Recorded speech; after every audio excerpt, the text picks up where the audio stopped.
Shalom Aleihim, saudaraku. Masih dalam rangka merespon anjuran pemerintah tentang pembatasan sosial berskala besar terkait pandemi COVID-19, maka ibadah Jumat Agung kita kali ini tetap diselenggarakan di tengah-tengah keluarga kita masing-masing.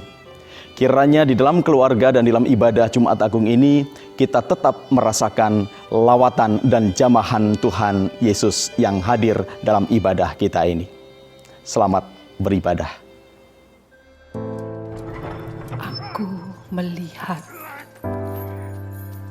langkahnya tertatih memanggul palang kayu yang berat. Tak kuat dengan bebannya, dia pun terjatuh. Seketika cambuk dan pukulan mendera tubuhnya. Terdengar jeritan kesakitannya. Darah mengucur dari luka-luka tubuhnya. Sungguh memilukan.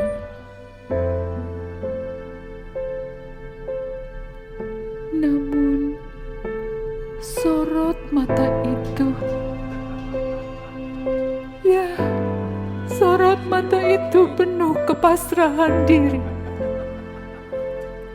Penyerahan diri total sebagai wujud ketaatan kepada Sang Bapa. Wujud kasihnya kepada manusia. Dia tidak berdosa. Kitalah yang berdosa. Kitalah penyebab pangkal siksanya.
Pertolongan kita adalah di dalam nama Tuhan yang menjadikan langit dan bumi. Damai sejahtera dan kasih karunia dari Allah Bapa dan Tuhan Yesus Kristus menyertai saudara sekalian. Amin.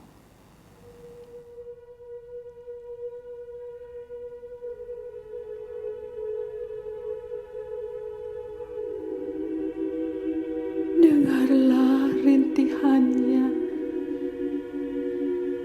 dengarkanlah saudaraku. Rintihan ketika paku menembus tangannya, rintihan dari atas kayu salib sebagai tanda derita yang tak terkira. Penderitaan yang harus dipikul demi dosa yang tidak dilakukannya.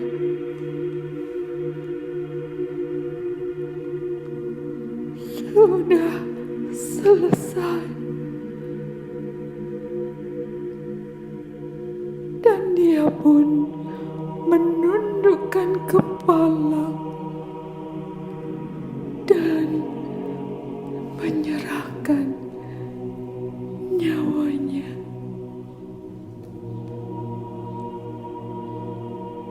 Di salib itu ia tergantung.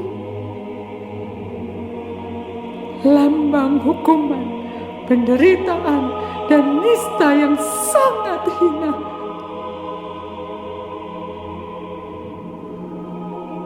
Dia tergantung di sana, ditolak bumi dan langit. Dia tergantung di sana dan dibiarkan mati.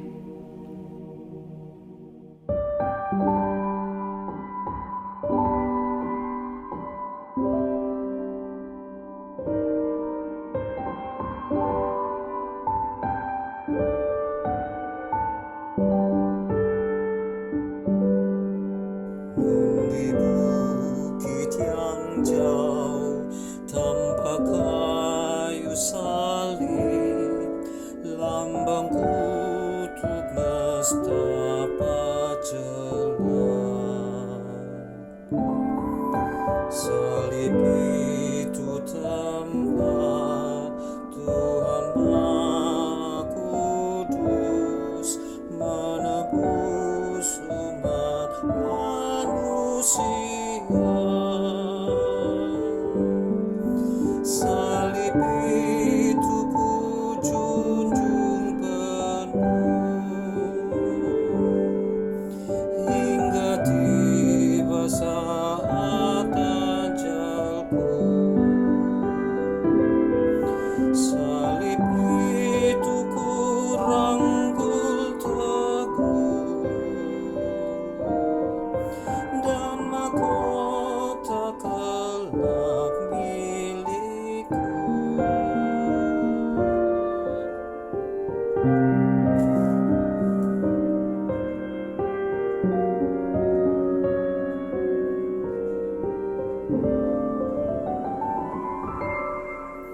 Meski salib itu dicela, dicerca, bagiku tiada taranya. Anak domba kudus masuk dunia gelap, disalib karena dosa dunia.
Mari saudaraku, sebelum kita bersama-sama mendengar dan merenungkan sabda firman Tuhan, kita akan bersama-sama berdoa.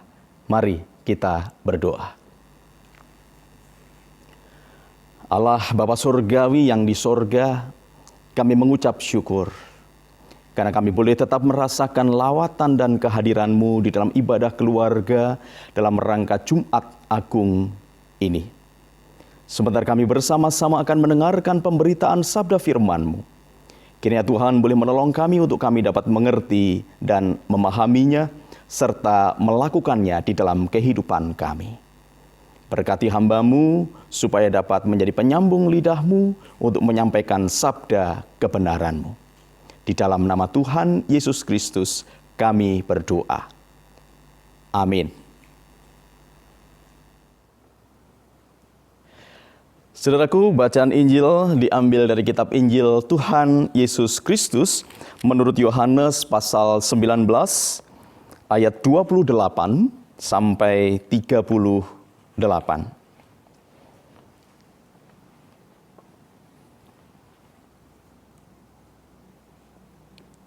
Yang demikian. Sesudah itu, karena Yesus tahu bahwa segala sesuatu telah selesai, berkatalah ia, supaya genaplah yang ada tertulis dalam kitab suci. Aku haus. Di situ ada suatu bekas penuh anggur asam. Maka mereka mencucukkan bunga karang yang telah dicelupkan dalam anggur asam pada sebatang hisop, lalu mengunjukkannya ke mulut Yesus. Sesudah Yesus meminum anggur asam itu, berkatalah ia, "Sudah selesai." Lalu ia menundukkan kepalanya dan menyerahkan nyawanya. Karena hari itu hari persiapan dan supaya pada hari Sabat mayat-mayat itu tidak tinggal tergantung pada kayu salib, sebab Sabat itu adalah hari yang besar. Maka datanglah orang-orang Yahudi kepada Pilatus dan meminta kepadanya supaya kaki orang-orang itu dipatahkan dan mayat-mayatnya diturunkan. Maka datanglah prajurit-prajurit lalu mematahkan kaki orang yang pertama dan kaki orang yang lain yang disalibkan bersama-sama dengan Yesus. Tetapi ketika mereka sampai kepada Yesus dan melihat bahwa ia telah mati, mereka tidak mematahkan kakinya. Tetapi seorang dari antara prajurit itu menikam lambungnya dengan tombak dan segera mengalir keluar darah dan air. Dan orang yang melihat hal itu sendiri yang memberikan kesaksian ini dan kesaksiannya benar. Dan ia tahu bahwa ia mengatakan kebenaran supaya kamu juga percaya. Sebab hal itu terjadi supaya genaplah yang tertulis dalam kitab suci, tidak ada tulangnya yang akan dipatahkan.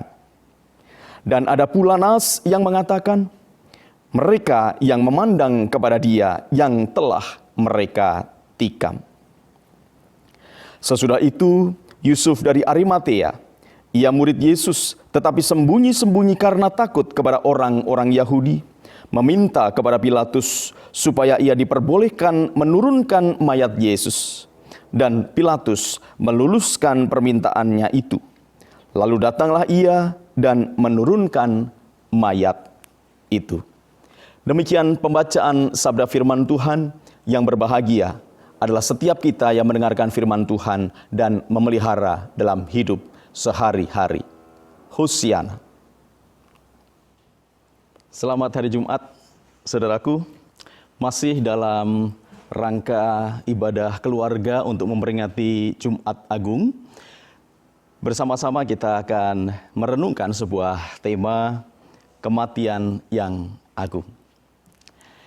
Ya, ada sebuah pepatah bahasa Jawa, saudaraku, yang mengatakan demikian. Sugih tanpa pondo, digdaya tanpa aji-aji, ngluruk tanpa bolo, menang tanpa ngasorake. Nah, kalau diterjemahkan secara bebas maka artinya begini. Kaya tanpa harta benda, daya tanpa kesaktian, menyerang tanpa pasukan, menang tanpa merendahkan. Nah, peribahasa ini tentu memiliki maksud. Nah, apakah maksudnya? Maksud dari peribahasa tadi adalah apa yang menjadi tujuan kehidupan manusia semata-mata bukanlah kekayaan bendawi atau kekayaan karena harta benda, tetapi memiliki banyak teman dan di dalam dirinya dia memiliki rasa cukup. Demikian pula dengan persoalan kedikjayaan. Kedikjayaan bukan karena kekuatan fisik, pangkat, derajat ataupun jabatan, melainkan karena kewibawaan diri dan integritas diri. Dan kewibawaan serta integritas ini tentunya patut diteladani. Nah, tentang kesediaan bertanggung jawab, tentu tidak perlu diragukan lagi. Bahkan ketika tidak ada seorang pun yang mendukungnya, dia tetap mempertahankan integritas dan kewibawaan itu. Dan hal ini tentunya akan semakin sempurna ketika keberhasilannya itu dapat dicapai tanpa merendahkan atau mempermalukan pihak-pihak lain. Mungkin kita berpikir, apa kaitannya peribahasa bahasa Jawa ini dengan Jumat Agung? Nah, saudaraku, saya melihat ketika peribahasa ini diperhadapkan dengan sosok Tuhan Yesus, maka saya melihat bahwa sosok Tuhan Yesus adalah sosok yang sangat tepat untuk memenuhi kriteria dalam peribahasa bahasa Jawa tadi. Ya. Bahkan sangat sempurna. Apa buktinya? Mari kita lihat dalam kitab-kitab Injil, bukankah itu menceritakan bahwa dimanapun Tuhan Yesus pergi, selalu saja dia merangkul orang-orang lain dan menjadikan orang-orang lain yang bahkan mungkin disingkirkan oleh rekan-rekannya, dijadikan sahabat oleh Tuhan Yesus. Dari sisi yang lain kita melihat integritas dan kewibawaannya itu juga tidak perlu diragukan lagi. Contohnya di mana? Dalam diri Yesus jelas. Ketika dia berada di Yerusalem, bahkan ketika dia menyongsong penderitaan itu sendiri. Karena para murid ternyata sudah lari meninggalkan dia. Namun, ketika kemenangan atas salib dan kemenangan atas maut digapainya, ternyata kita melihat semua orang mendapatkan berkat dari kemenangannya itu, yaitu keselamatan yang sejati. Saudaraku yang dikasihi oleh Tuhan Yesus Kristus, berbicara tentang integritas diri dan tanggung jawab Tuhan Yesus dalam mengemban misi Bapa, ternyata ditunjukkan secara sempurna di dalam seluruh karya yang dilakukannya sepanjang pelayanannya. Bahkan ketika tiba saat penderitaan yang mengerikan itu, ia tetap setia dalam misi Sang Bapa. Nah, kita melihat saudaraku dalam rangkaian Minggu Sengsara ini, kita melihat betapa kontrasnya perbandingan antara kebanyakan manusia dengan Tuhan Yesus. Sangat jelas terlihat bagaimana integritas Tuhan Yesus berhadapan dengan kemunafikan orang-orang lain, termasuk para murid. Belum genap seminggu lamanya banyak orang mengeluh-keluhkan dan menyambut Tuhan Yesus ketika Yesus masuk ke Yerusalem dengan lambaian daun palma dan bentangan jubah di tanah sembari berseru, "Hosana, Hosana, diberkatilah dia yang datang dalam nama Tuhan." Namun di hari Jumat itu mereka berteriak, "Salibkan dia, salibkan dia." Kita juga melihat saudaraku, baru dalam hitungan jam saja, Simon Petrus yang tadinya mengatakan, "Sekali-kali imanku tidak akan berguncang, bahkan masuk penjara ataupun mati aku siap." Namun ternyata di dini hari itu ia mengkhianati Tuhan Yesus dan meninggalkan Tuhan Yesus sendirian. Beberapa saat sebelum Tuhan Yesus masuk ke Yerusalem, saudaraku, Alkitab memberikan kesaksian kepada kita. Semua murid-murid Yesus berdebat, bahkan saling bersitegang, berebut tentang siapa yang terbesar di antara mereka agar layak mendampingi Tuhan Yesus ketika nanti Tuhan Yesus sebagai Raja. Sampai-sampai ketika masuk Yerusalem, bahkan sebelum perjamuan malam terakhir, mereka tidak mau saling membasuh kaki, saling gengsi karena merasa diri yang paling besar di antara mereka. Tetapi mereka yang tadi berebutan untuk siapa yang ada di samping Yesus di hari Jumat itu, mereka pergi meninggalkan Yesus. Alkitab hanya mencatat Yohanes, murid yang dikasihinya, dan juga Maria yang menyertai Yesus sampai salib. Dari rangkaian kisah ini, saudaraku, Alkitab menggambarkan dengan sangat jelas bagaimana kemunafikan banyak orang, termasuk para murid-murid Yesus sendiri. Dan siapakah murid-murid Tuhan Yesus itu? Bukankah mereka adalah gereja? Anda dan saya. Integritas Tuhan Yesus inilah yang membuat dia tetap taat dan tetap setia sampai akhir. Meskipun harus ngelurup tanpa bolo, menyerang tanpa pasukan. Saudaraku yang dikasihi oleh Tuhan Yesus Kristus, lantas bagaimana dengan sikap Yesus ketika menghadapi kemunafikan manusia? Ternyata Tuhan Yesus tetap berjalan dan tetap teguh menjalankan misi Sang Bapa. Karena tujuannya jelas, yaitu menyelamatkan manusia yang dipenuhi dengan dosa dan dipenuhi dengan kemunafikan ini. Dari sini kita boleh melihat bahwa integritas Tuhan Yesus begitu luar biasa menjelang penyalipannya. Injil Matius dan Markus bersaksi bahwa Tuhan Yesus menolak anggur yang diberikan kepadanya. Kata anggur itu menunjuk pada anggur yang diberi campuran sehingga memiliki efek menghilangkan rasa sakit. Kalau Matius dan Markus boleh memberikan kesaksian itu, saudaraku, itu artinya kalau Yesus menolak anggur yang meredakan rasa sakit atau menghilangkan rasa sakit, bukankah itu mau menunjukkan bahwa Tuhan Yesus dengan kesadaran penuh siap menanggung penderitaan dan kematian? Karena jalan itu adalah jalan yang dipilihnya sebagai wujud dari integritas total yang dijalaninya.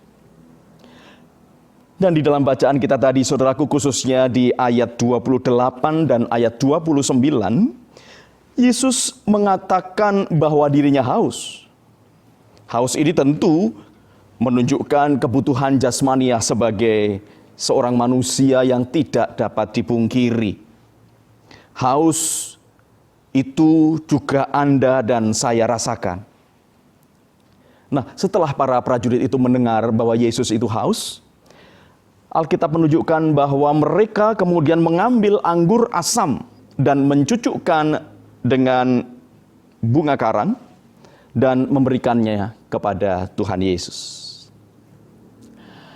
Berbeda dari apa yang dikatakan oleh Matius dan Markus, saudaraku.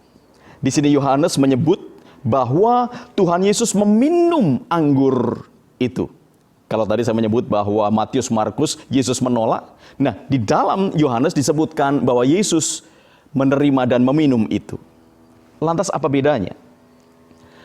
Bedanya adalah bahwa anggur yang ditujukan atau anggur yang disebutkan dalam Injil Yohanes ini menunjuk pada anggur biasa yang banyak dikonsumsi oleh kalangan masyarakat bawah. Ya. Jadi bukan anggur yang menghilangkan rasa sakit, tetapi anggur minuman biasa yang biasa dikonsumsi oleh masyarakat bawah. Nah, oleh karena itu, saudaraku, Kalau kemudian ditunjukkan oleh Yohanes, kenapa di situ ada satu berkas penuh anggur asam? Jelas karena itu minuman rakyat biasa, artinya para prajurit yang menjaga salib Yesus pun meminum anggur itu. Nah, anggur inilah yang kemudian diberikan oleh Tuhan Yesus. Makanya Tuhan Yesus bersedia untuk meminumnya. Nah, dalam pembicaraan tentang integritas inilah Tuhan Yesus dengan jujur mengaku bahwa dirinya memang haus. Bagaimana dengan kita? Bukankah seringkali kita justru bersikap basa-basi, bersikap acuh butuh? Dan tentu itu bukan bagian dari integritas. Saudaraku, peristiwa Jumat Agung itu menjadi sebuah saksi tentang selesainya misi yang dapat diselesaikan secara sempurna, bahkan tanpa cacat sedikit pun. Perkataan Tuhan Yesus yang mengatakan sudah selesai benar-benar menyatakan purnanya sebuah tugas yang diemban. Betul bahwa untuk mengemban tugas sampai selesai mesti disertai dengan pengorbanan. Dan Yesus sudah menunjukkan hal itu kepada kita, kepada seluruh dunia. Integritas dan cinta kasih Allah yang dipraktekkan oleh Tuhan Yesus sepanjang pelayanannya hingga wafatnya ini menunjukkan bahwa karya Tuhan Yesus ini bukan sebuah kesia-siaan. Nah, bahkan dengan penderitaan dan wafatnya Tuhan Yesus ini, kemungkinan besar para murid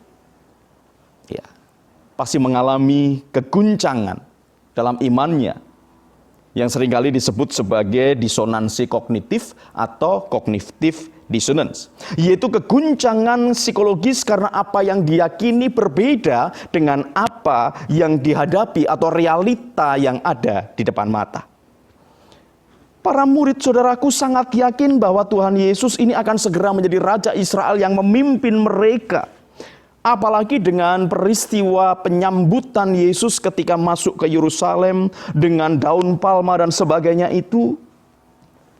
Semakin meyakinkan para murid bahwa Yesus betul-betul adalah Raja yang dinanti-nantikan oleh bangsa Israel atau orang-orang Yahudi. Namun realitanya di hari Jumat itu, Yesus mengalami penderitaan, bahkan wafat di kayu salib. Besar kemungkinan bahwa para murid merasakan bahwa ternyata selama ini mengikut Tuhan Yesus sepanjang 3 tahun terakhir sebuah kesia-siaan bagi mereka. Karena jauh panggang dari api, apa yang mereka harapkan, apa yang mereka yakini ternyata tidak terpenuhi dengan realita wafatnya Yesus di kayu salib. Namun pertanyaannya adalah, betulkah bahwa kematian Yesus di Jumat Agung itu merupakan sebuah kesia-siaan? Memperhatikan fenomena para murid ini, saudaraku, maka benar yang dikatakan oleh Tuhan kepada Yesaya dalam kitab Yesaya 55 ayat 8. Di sana dikatakan bahwa rancanganmu bukanlah rancanganku dan jalanmu bukanlah jalanku. Saudaraku, bukankah seringkali manusia memaksakan kehendaknya kepada Tuhan? Padahal rancangan Tuhan atas dirinya belum tentu seperti apa yang diinginkan oleh si manusia itu. Yudas membuat rancangannya sendiri yang ternyata sangat berbeda dengan rancangan agung Allah di dalam Tuhan Yesus. Demikian pula dengan para murid yang lainnya. Para murid bisa saja menganggap effort yang selama ini diberikan untuk mengikut Tuhan Yesus sebagai kesia-siaan. Betul bahwa itu akan menjadi kesia-siaan kalau kita hanya berpikir sekedar mengikuti keinginan dan rancangan kita sendiri. Nah, tetapi dari apa yang nyata dari kesaksian Yohanes ini, saudaraku, menunjukkan bahwa tidak ada integritas yang berujung pada kesia-siaan. Tuhan Yesus mengalami penderitaan dan kematian memang sebuah fakta. Namun, di balik semua pengorbanan Tuhan Yesus itu terbentang karya keselamatan yang begitu nyata. Bukankah sebetulnya kalau kita mengikuti rangkaian kisah penyalipan dari keempat Injil, maka kita mendapatkan gambaran kecil dari seluruh keutuhan akan keselamatan besar yang pasti diberikan Sang Bapa melalui karya Tuhan Yesus ini. Sebut saja misalnya, jika dari salib saja Tuhan Yesus memohon pengampunan untuk orang-orang yang menghujatnya dan mengolok-oloknya, bukankah ini mau menunjukkan serpihan kecil dari rancangan Allah yang besar tentang pengampunan itu? Bahwa Allah mau mengampuni manusia yang berdosa. Jikalau dari salib itu Yesus berkata kepada salah seorang penjahat yang disalibkan bersamanya, hari ini juga engkau bersama-sama dengan aku di Firdaus. Bukankah itu juga hendak menunjukkan serpihan kecil dari rancangan Allah yang besar tadi itu, yaitu pemulihan relasi antara Allah dan manusia. Oleh karena itu, saudaraku, pengorbanan dan kematian Tuhan Yesus itu bukanlah kesia-siaan, melainkan justru menegaskan akan terpenuhinya rancangan besar Allah untuk menyelamatkan manusia dan dunia. Pengharapan besar bahwa Tuhanlah yang bertindak lebih dahulu untuk menolong dan menyelamatkan kita semua. Justru karena ada berkat besar sebagai buah integritas dan kasih di dalam Tuhan Yesus, maka kematian Tuhan Yesus di hari Jumat Agung itu bukanlah kesia-siaan, tetapi sebuah kematian yang sungguh-sungguh agung. Saudaraku, pertanyaannya adalah, lantas bagaimana dengan kondisi dan situasi di tengah-tengah pandemi COVID-19? Apakah kematian Tuhan Yesus itu masih tetap merupakan kematian yang agung? Oke, untuk menjawab pertanyaan tadi, saya akan menggunakan ilustrasi sebagai berikut. Pernahkah kita melihat gambar ini?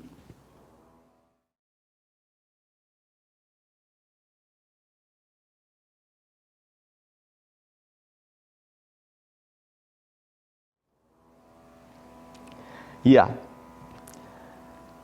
setelah merebaknya COVID-19 dari Wuhan, Cina, dan kemudian menjadi pandemi di seluruh dunia, maka seorang seniman Kristen membuat lukisan di samping tadi. Lukisan itu menggambarkan tentang Tuhan Yesus yang berkalung stetoskop tanpa alat perlindungan diri atau APD, sedang memeluk seorang pasien corona yang diselimuti dengan selimut berbagai bendera seluruh dunia. Lukisan ini memiliki makna yang sangat kuat bahwa Tuhan Yesus begitu peduli kepada dunia atas penyebaran COVID-19. Bukankah lukisan ini hendak mengatakan kepada kita semua bahwa ia berada di garda terdepan ketika COVID-19 ini melanda dunia? Ia bukanlah Tuhan yang terlelap. Dia bukan Tuhan yang tertidur. Ia adalah Tuhan yang peduli dan menderita bersama dengan kita. Saudaraku, bukankah melalui lukisan ini kita dapat melihat pesan yang sangat agung dari Jumat Agung ini, yang begitu gamblang bahwa Tuhanlah yang akan bertindak terlebih dahulu. Ia berkorban untuk kita demi kenyamanan dan keselamatan kita. Lukisan itu juga membawa makna bahwa Ia, Yesus Kristus, ada di tengah-tengah para pasien corona dan semua orang yang terdampak corona ini. Maka kita harus ingat apa yang pernah Tuhan Yesus katakan kepada para murid-Nya. Apapun juga yang kamu lakukan untuk saudaraku yang paling hina ini, kamu melakukannya untuk aku. Dan itu berarti bahwa kematian yang agung itu tetap membawa pesan pengharapan bagi kita semua di tengah-tengah pandemi COVID-19 ini. Tuhan itu jauh lebih besar dari setiap sakit penyakit di dunia ini. Dan Ia pasti akan menolong kita semua.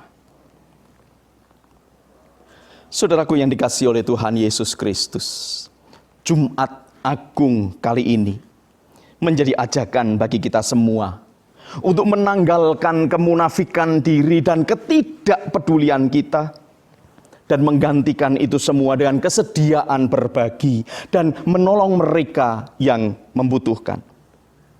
Teruslah menjadi berkat bagi mereka yang sungguh-sungguh memerlukan bantuan Anda. Selamat menjalani Triduum. Selamat melanjutkan perjuangan. Tuhan Yesus memberkati. Amin. Saat teduh bagi kita.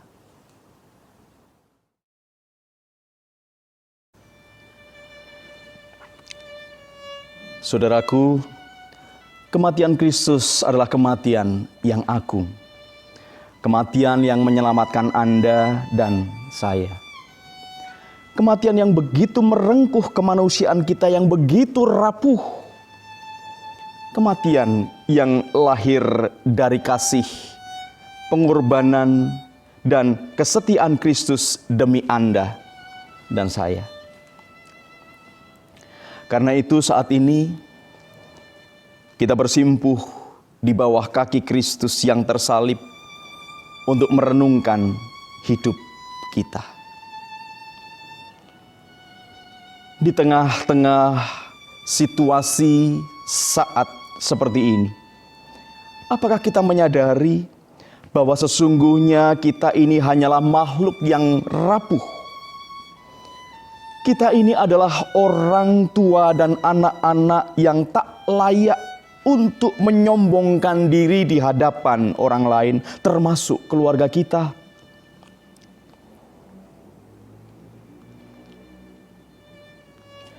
Apakah realita kematian telah membuat kita begitu takutnya sehingga melupakan penderitaan dan kematian demi Anda dan saya?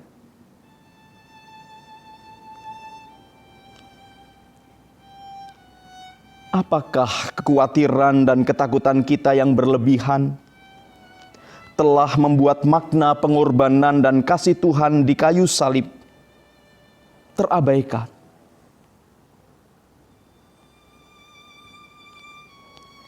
Bukankah kita bisa memberikan bantuan sekecil apapun itu untuk menolong sesama kita di tengah-tengah merebaknya pandemi COVID-19? Lihatlah, ada banyak orang yang mengalami kesulitan dalam mendapatkan makanan, baik untuk dirinya sendiri ataupun untuk keluarganya. Saudaraku, di bawah salib Kristus, mari kita barui komitmen untuk menjadi murid Kristus yang sedia berkorban di tengah pandemi COVID-19 ini.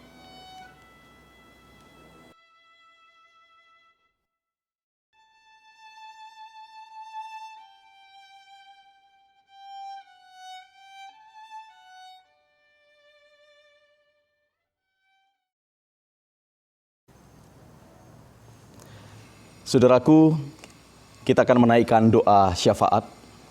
Saya akan memberikan pengantarnya, kemudian saudara berdoa di tengah-tengah keluarga masing-masing. Mari kita berdoa. Kembali ya Tuhan, kami datang menghadap kehadirat-Mu. Pada saat ini Bapa bersama-sama dengan keluarga kami dan juga seluruh keluarga-keluarga di lingkup GKI Kuitang, kami rindu untuk menaikkan syafaat kami. Kami rindu berdoa untuk pergumulan keluarga kami masing-masing.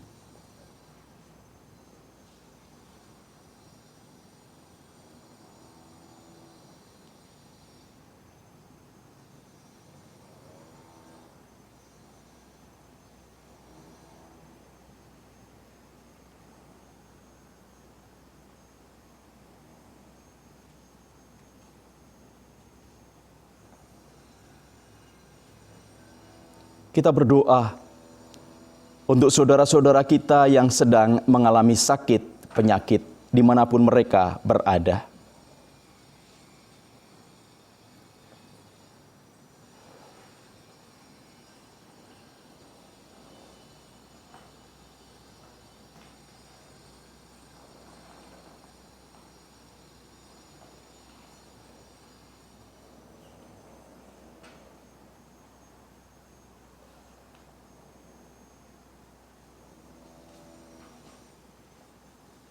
Kita berdoa untuk penanganan pandemi virus COVID-19 di Indonesia.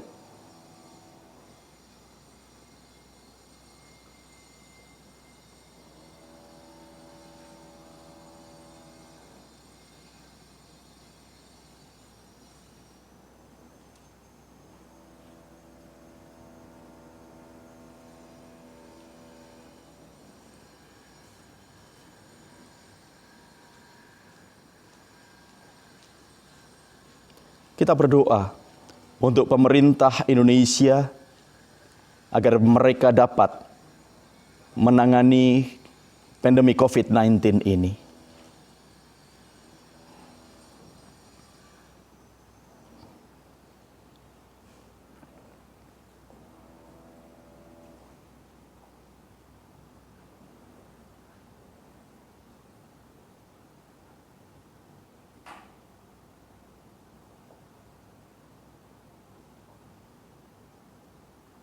Kita berdoa untuk mereka yang menjadi korban langsung ataupun tidak langsung dari pandemi COVID-19 ini, sehingga mereka kesulitan untuk memperoleh nafkah.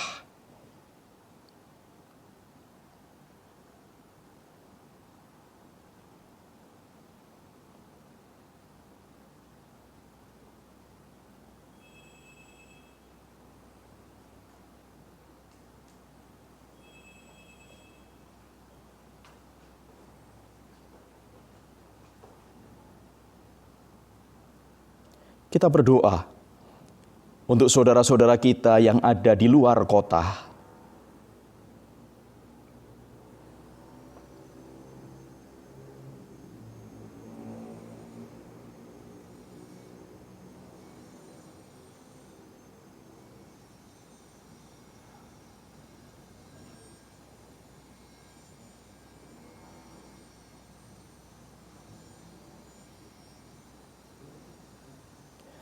Ya Tuhan, inilah doa kami.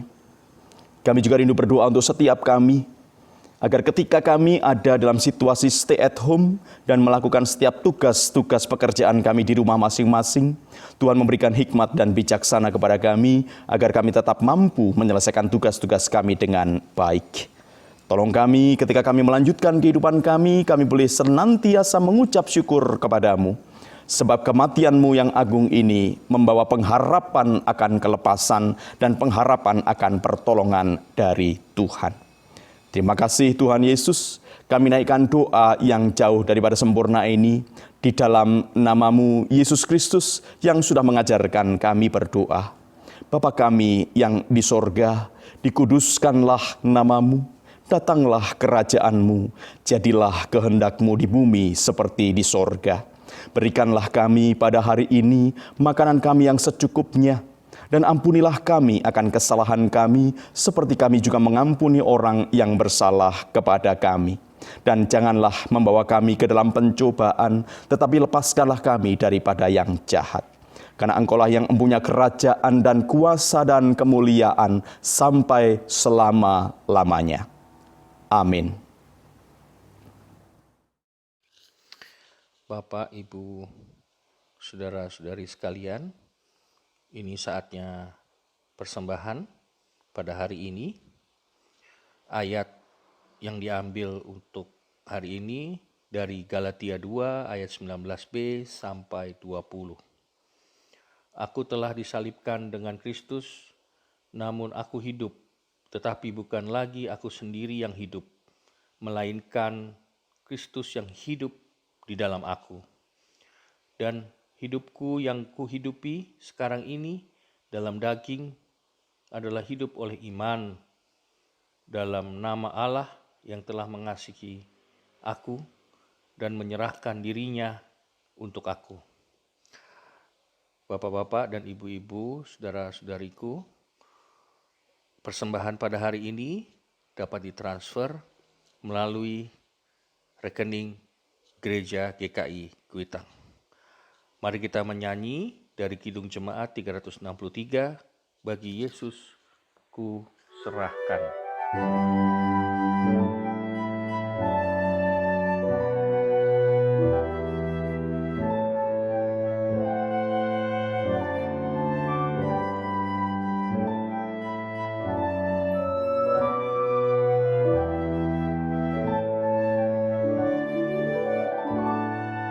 Bagi Yesus ku serahkan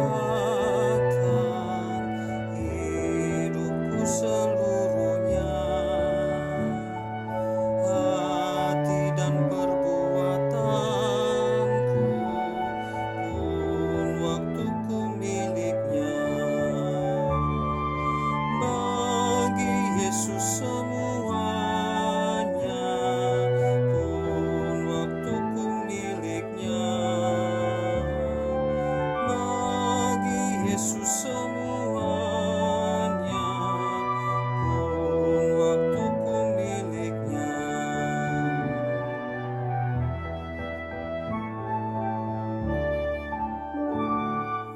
Oh, betapa mengagumkan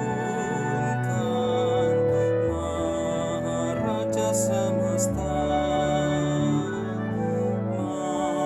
memanggilku sahabat, aku dilindunginya. Bagi Yesus semuanya, aku dilindunginya. Bagi Yesus semuanya, aku dilindunginya.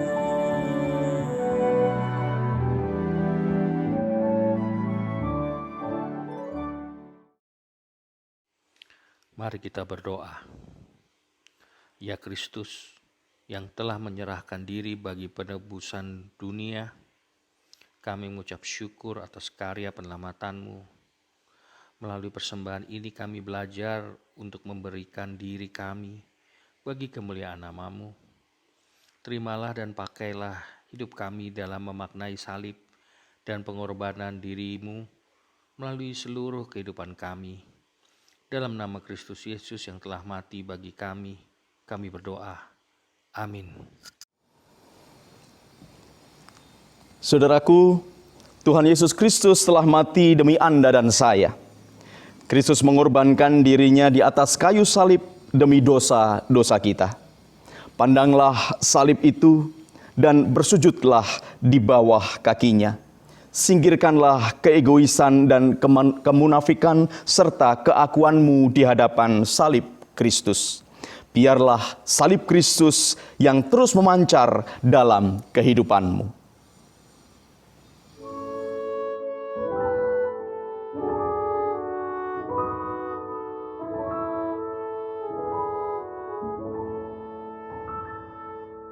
Kasih paling agung dari Tuhan.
Ini kan ku ingat selama hidupku,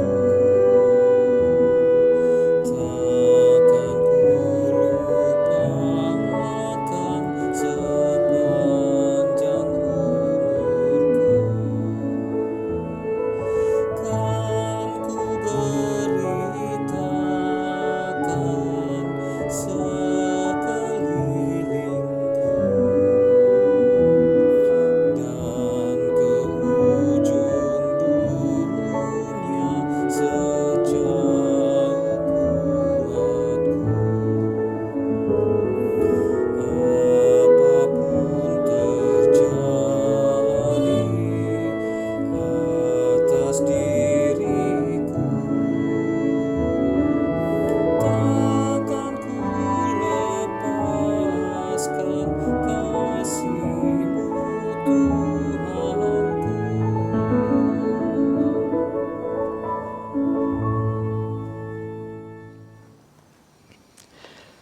Saudaraku, marilah kita melanjutkan kehidupan kita dan memasuki serta menjalani hari suci ini. Dan terimalah berkat Tuhan. Damai sejahtera Allah yang melampaui segala akal akan menjaga hati dan pikiranmu dalam Kristus Yesus. Amin.